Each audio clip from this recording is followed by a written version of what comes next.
The bright, determined seed. Victoria sat at her worn wooden desk, the pale moonlight sneaking through the window. The papers spread out weren't blueprints for a castle. They were bills for a life that felt too small. The numbers added up to a weight on her chest, a constant thump-thump of worry. More, she whispered to the quiet room. I need more time, more peace, more room to breathe. Then, one day, she saw a flicker. A bright, pixelated idea on a screen, a path called digital marketing. A seed of hope, small and green, began to sprout right there in her heart.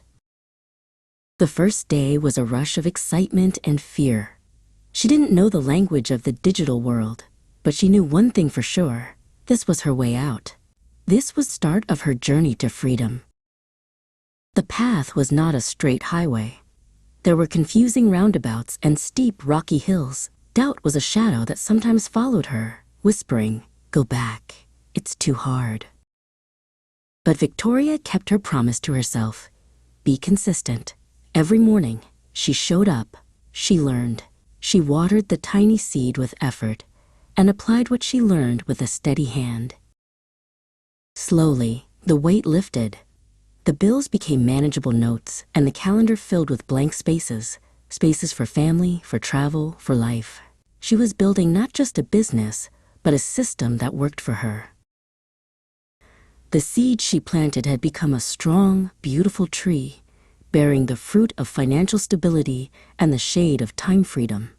She could buy a small gift without guilt, or plan a trip without panic. And in this new peace, she found a purpose bigger than her own relief. She joined a community of people cheering each other on, ready to light the way for the next hopeful traveler. Victoria smiles now, no longer looking at the moon with worry, but with gratitude. If you are tired of the constant thump-thump of struggle, she says, come find me. Let me show you where to plant your own bright, determined seed.